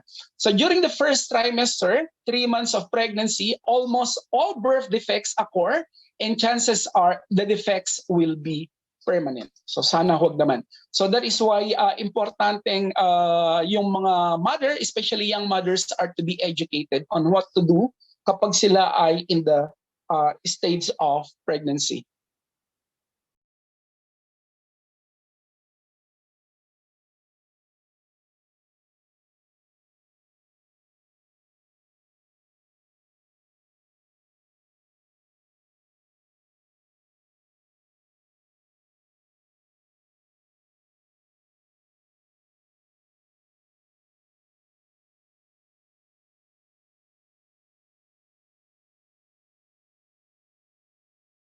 Naka-mute po kayo. Sorry. So the fetal period is from 8 weeks to birth, also called as the period of the fetus. So the embryo before is now known as the fetus. So tingnan niyo from zygote to embryo to the fetus. Okay, so in this stage, so the fetal stage begins with the formation of the firstborn cells. So various organs grow functionally and take the appearance of the human body. The fetus can now kick and can manipulate its extremities and can open its mouth, front, and turn its head, as well as take a few breaths by the end of the 3rd month. So by the end of the 5th month, the fetus is 1 foot long and weighs a pound. At the end of the 6th month, the fetus eyelids can be opened. It develops grasp and more than enough taste buds. The fetus weighs 2 pounds and its all organ systems have become functional at the end of the 7th month. Ayan. So during the 8th and 9th month, the fetus becomes round and heavy and is able to lift its head. So kaya nakikita ninyo kapag pinakikiramdaman ninyo yung bata sa sinapupunan ninyo, gumagalaw yan, no? And manifest certain activities. Okay, so ang next stage natin is what we call the infancy stage. So ang infancy stage is from birth to 2 weeks of life. Infancy is the transition period intervening between birth and 2 weeks of life and identified as the shortest of all developmental period. Ito yung pinaka-shortest, itong tinatawag nating infancy. The word infant suggests extreme helplessness. Can you please share the next slide, please? So subdivisions of infancy include the period of partenate, or from the time the fetal body has emerged from the mother's body and lasts until the umbilical cord has been cut and tied, and the period of the neonate, or from the cutting and tying of the umbilical cord to the end of the 2nd week of the postnatal life. Yan. Newborns up to 2 days are typically unattractive and are extremely feeble due to regular muscular restraints. And most often he is asleep, drowsy, cries, and gets excited. The neonate is sensitive to brightness as indicated by his popular response to change in illumination. His visual images are likely to be blurred because of failure of the lens to focus on the object. The roots of language are crying, cooing, and bubbling. So ang baby is spent mostly by sleeping and advancement in cognitive aspects. So the third stage is what we call babyhood stage. So yung babyhood stage is from second week to second year of life. So compared to infancy, babyhood stage is characterized by decreasing dependency for the reason that this is the time when babies achieve enough body control to become independent. So ang developmental tasks sa stage na to include learning to walk, learning to take solid foods, having organs of elimination under partial control, achieving reasonable psychological stability, especially in hunger rhythm, and sleep, relating emotionally to parents and siblings, and learning the foundations of speech. Babyhood skills fall under two categories. Ito yung tinatawag nating handy skills and leg skills. Crying, cooing, bubbling, gesturing, and emotional expressions are examples of pre-speech forms of communication. So common emotional patterns involve anger, fear, curiosity, joy, and affection. Babies are also capable of establishing or forming friendships. So syempre, ang ano ng mga yan is the mother. So considered non-moral due to their lack of a scale of values and conscience, and they demonstrate obedience to rules without question. The next one is what we call early childhood stage. So this is 2 to 6 years of life. So ano yung mga developments sa stage na to? So meron na tayong tinatawag na physical development. Okay, so by age 5, body proportions are now more similar to adults. Now, spine strengthens as torso lengthens and widens. Yung jaws ng bata widen to accommodate permanent teeth. By age of 4 or 5, the development of the corpus callosum is fairly advanced and helps in the efficiency of thinking. Evident improvement in controlled and sustained attention. Gains in fine motor skills are especially evident in children's writings and drawings. Have more accurate understanding of space attention, becomes more selective, adaptive, and planful during the middle childhood. Play more attention detail in picture and written material and start using elaboration. So ito yung mga physical development that occurs sa isang bata ages 2 to 6 years. Sa kanyang cognitive development, yung attention span niya becomes more sustained and planful. Emergent literacy is exhibited during preschool. Adapt the word order of the adult speech between ages 2 and 3. Are already skilled conversationalists. Yan, may mga bata talaga na nakakapagsalita na ng matatas at this stage. No? By the beginning of early childhood, on the average, about 20 new words are learned every day. Can now appreciate multiple meanings of words and use of grammatical construction improves. Sa kanyang socio-emotional development, ano naman ang developed? So yung kanya, this is about the development of the individual's personality, self-concept, identity, and social skills. So engage in productive work besides and with other children. Become aware of their own and others' unique capacities, learn the value of division of labor, and develop a sense of moral commitment and responsibility. So kapag alam na niya yung kung ano yung dapat niyang gawin sa bahay, nagiging ano na sa kanya to, nagiging what they call this, normal na para sa kanya. Hindi na kailangan siyang utusan. No? Empathy becomes more common in early childhood. By the age of 2, children begin to label their own sex and that of others. A wide variety of stereotypes become stronger over the preschool years. And first friendships develop in these states that serves as an important context for emotional and social development. Yan. Sa moral development naman, The first concept of morality emerges in interactions with adults and peers and show concern with deviations from the way objects should be and the way people should act by the age of 2. Yung late childhood stage, so that is from 6 to 10 or 12 years. So late childhood is the period for learning basic skills in life. So it coincides with the child's elementary school years, entering grade 1 at 6 years and graduating at age 12.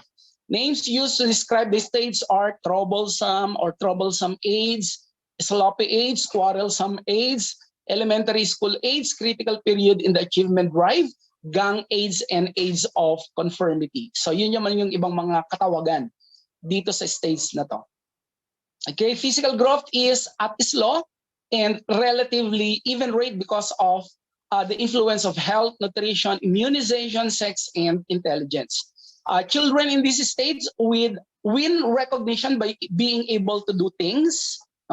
Developmental tasks include learning physical skills necessary for group and organized games, theming to get along with age mates and members of his family and community, learning fundamental skills in reading, writing, and numeracy, develop appropriate masculine or feminine social roles, develop healthy self-concept and conscience, achieve personal independence by being able to perform life skills, learn to perform the different roles expected of him, and think rationally to adjust to situations and make decisions and solve problems.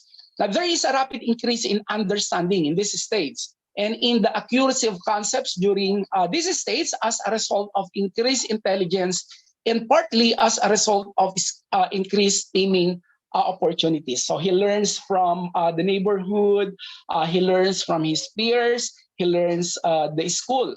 Okay, so the child's social development is enhanced by his interaction with his peers in work or in play.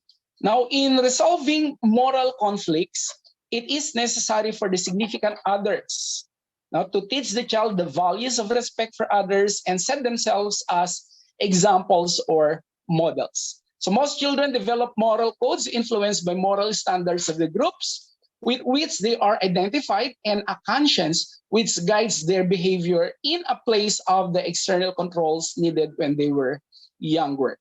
It is also necessary for parents and teachers to understand the child's thinking and to facilitate his intellectual growth and development. So importante yan for teachers and parents. Healthy relationships with himself and others could be brought about by the child's understanding. Yeah.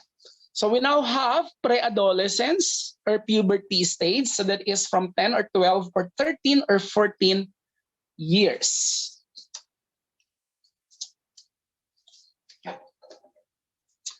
So derived from the Latin word pubertas, which means age of manhood. So the word growth is part refers to the rapid acceleration in height and weight that mark the beginning of adolescence. So considered as unique and distinctive period and characterized by certain developmental changes that occur at no other time in the lifespan.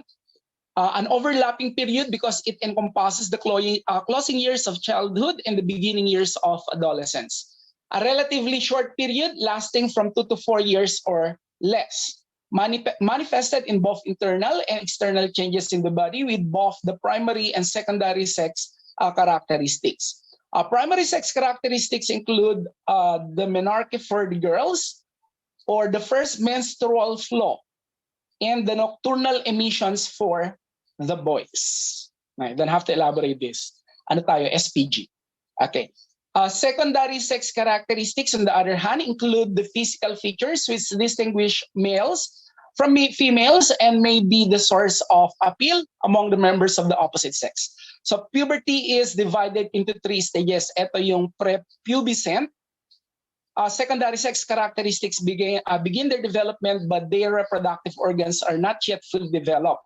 Ang pangalawa nito, yung tinatawag nating pubescent, characterized by menarche for girls and nocturnal emissions in boys. And Post-pubescent, secondary sex characteristics become weak enough and the sex organs begin to function in a mature manner. The onset of puberty has an important implication in the personality development of the individual, a critical period for the development of positive attitudes and towards one's body and oneself in general. So these are actually important stages.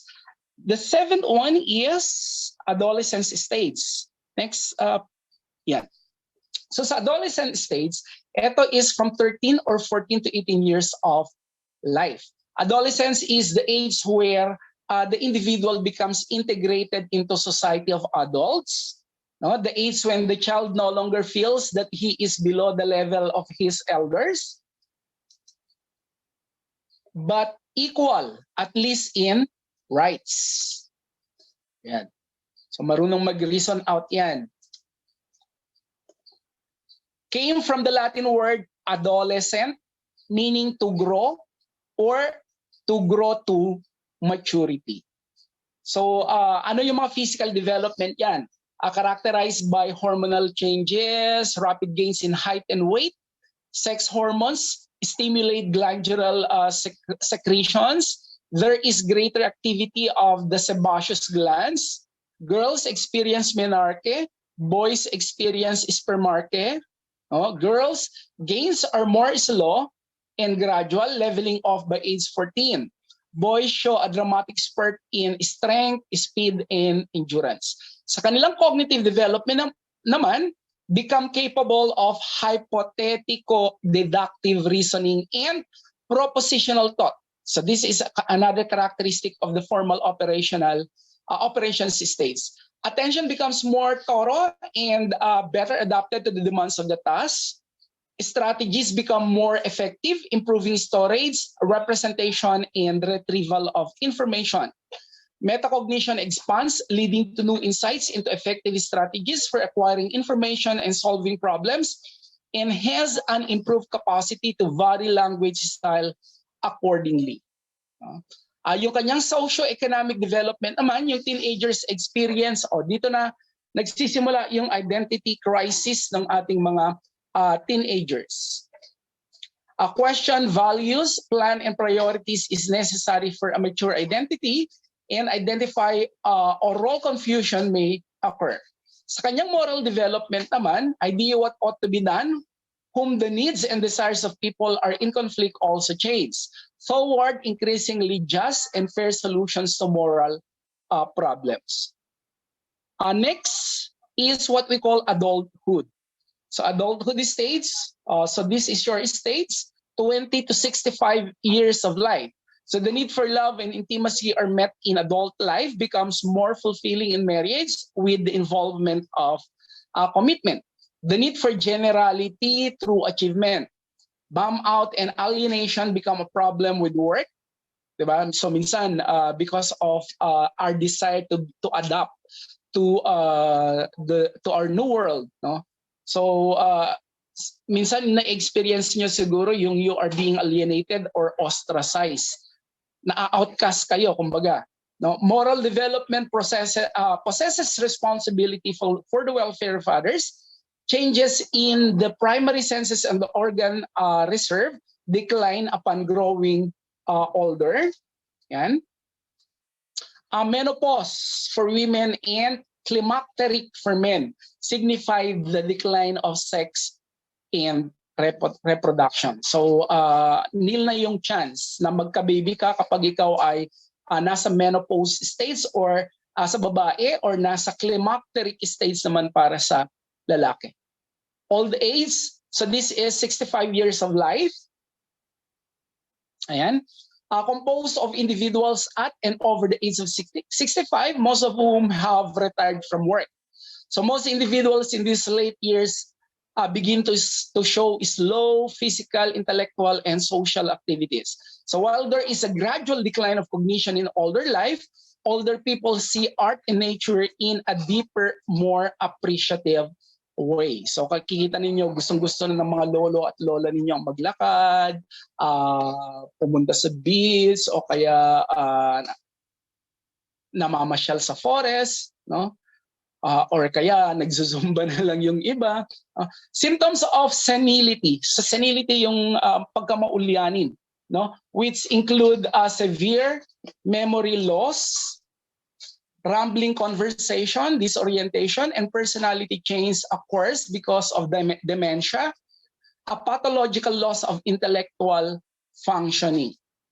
Yan. So hindi ko alam kung nakikita ninyo ito sa inyong mga grandparents, yung senility period na tinatawag natin, bumabalik sa pagkaisip bata yung ating mga parents or yung ating mga lolo at lola. In late child adulthood, affiliation needs are more important than achievement needs. Ayan. So those are the stages of development. So these are actually common in the study of child and adolescent learning and learning development. Okay, so are there questions so far? So anyway, this is just a refresher course to each and everyone. You have taken this in your, I don't know how it was introduced to you in your, syempre mahaba yan kapag ito ay isang subject. So this is just a review. So kung ano lang yung mga significant information or concepts na dapat natin include sa review, these are to be introduced to you as takers of the licensure examination. I don't know if may mga plans. Siguro I'm going to initiate na magkaroon tayo kung may bar ops na tinatawag sila sa sa mga kumukuha ng bar exams, dapat may mga let ops din tayo. So let ops, let's say for example, we will be during the last meeting of your review, we will be inviting alumni or alumni to be sharing their experiences in taking the licensure examination. Importante kasi yan you are going to hear from them, you're going to learn from them their experiences prior to or during the taking of the licensure examination para mayroon kayong idea kung paano yung tamang paraan. Let's say for example, sa pag-shade ng mga correct answers, in determining kung ano yung mga weeds or yung mga hindi dapat significant choices, mga ganon. I hope that will be included as the last day of the review para matutunan ninyo kung paano yung tamang pag-shade. Kasi minsan kaya bumabagsak yung mga takers because of yung shading na ginagawa nila. So minsan hindi nila na shade ng mabuti yung mga choices or yung mga answers nila. Okay? So for now, I will be sharing with you the Google form of the examination that I prepared. So this is not to test actually your capability in this subject. Just to give you what they call this one, questions that are related to child learning, child adolescent learning and learners development, and possibly etong mga items na to, etong mga questions na to nag-appear actually sa 2019 and 2020 licensure examination and also in the 2021 licensure examination. So hopefully it's going to reappear nitong 2022 licensure examination. Then kanino po natin po pwedeng i-send yung ating yung G form? So I would like you to answer the test items, and then let me see how you are going to fare well in the the subject child adolescent learning and learners development. Para alam din natin kung ano yung part na dapat natin pang i-emphasize. So if ever the result will give us information on what to emphasize in the review program if ever na magkakaroon tayo ulit ng if this will be a regular review program, at least these informations will help us what to include and not to include in our review materials. Okay? Kanino po natin din pwedeng i-send yung yung G-form ng ating exam? Sir, I will just send it to the GCs of the students po. Ako na po magsasend. Ha? Sige po. Okay po. Sige, are there questions po? So, I hope I'll be able to share with you some of my insights about the licensure examination. No, I would like to motivate you again. This is not a test of kung gaano kakagaling. No, may mga magagaling, may mga ang tawag dito, Latin honor graduates tayo na na hindi sila pumasa ng licensure examination. No, so hindi guarantee na ikaw ay magaling and then you are going to pass the examination. So tingnan natin kung ano yung mindset natin in taking the licensure examination, and then and then hopefully lahat kayo will fly. Will pass with flying colors. Sorry, will pass with flying colors. And hopefully, again, sabi ko nga, this will be a challenge to everyone na sana from your group, no, lalabas yung top notcher natin from City Malabon University. Okay? Doc, sent na po sa GCs po nila. Thank you po. Okay po. So wait for the result na lang po. Okay po. So kailangan sabihin natin papasa ako sa LEP. Okay. So for the last activity, please pakisulat ulit, papasa ako sa LEP. Please make use of the chat box and say papasa ako sa LEP. Kung gusto mo ding dagdagan, papasa ako at magtatap ako sa LEP. Yan.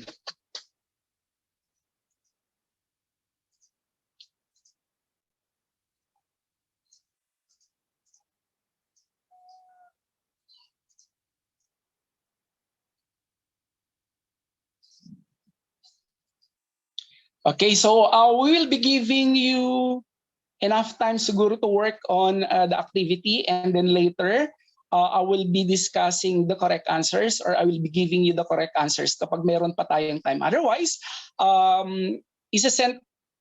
nakasend naman na kay Dean yung mga test questions or test items with the answer keys. So bahala na si Dean siguro to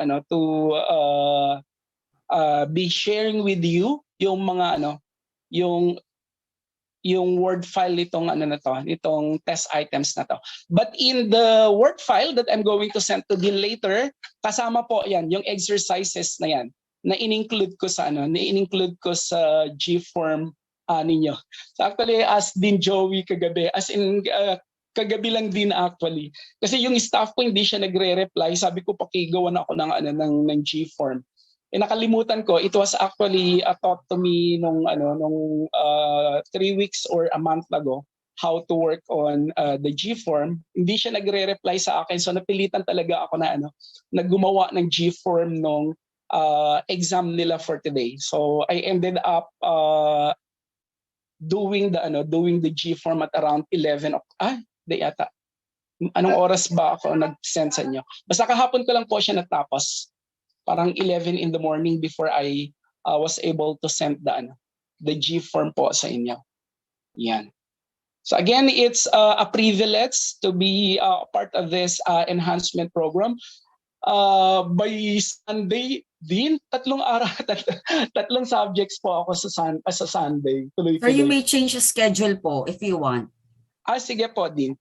Just give me the dates po, tapos i-reschedule ko po, ha? Kahit yung isa lang din, kahit yung kahit yung special and inclusive education. Okay po, noted po. Oo. Pwede po kayo ng sir, weekdays po? Okay lang po. Okay lang po. No problem. Pero dapat po, kahit gabi siguro, starting from 5 onwards. Or kapag kung lahat is available, no? O pwede na po siguro ako doon din ng 5 onwards. Okay kasi po, meron sir, po noted ako po. official Okay. destination sa Sige school. po. Okay. They're answering na po the tests, sir. Sige po, titingnan natin. Sige po. I-send ko po sa inyo yung word file nito din. Saglit lang po. Iaayos ko lang Sige po, ulit. sige po.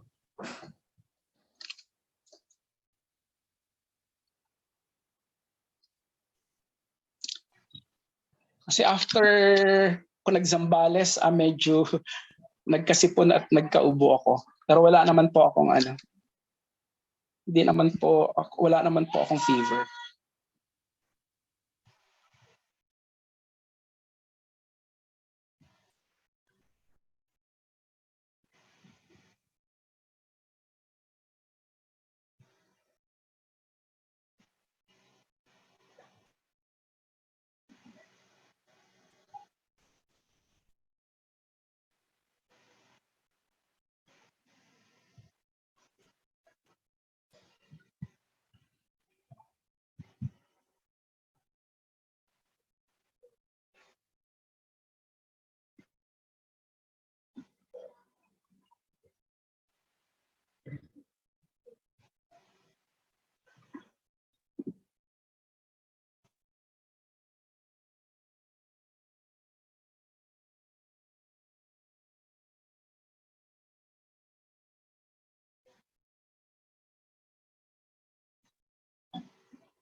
Sir, I think nakamute po kayo.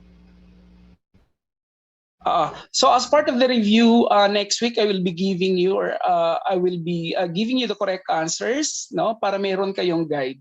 Okay? Sige po. So it's nice to be sharing my idea with you, and I'll see you again by Thank you, next Sir Sunday. Tabin. Okay po. Happy Sunday po. Okay po, ma'am. Bye po. Thank you po, sir. Thank you, Doc. Thank you, Doc. sir. Bye, sir. Thank you. Thank you, sir. Thank Okay, you guys, po. continue answering, ha. We will discuss the answers daw next week. Clear? Okay. Yes po din.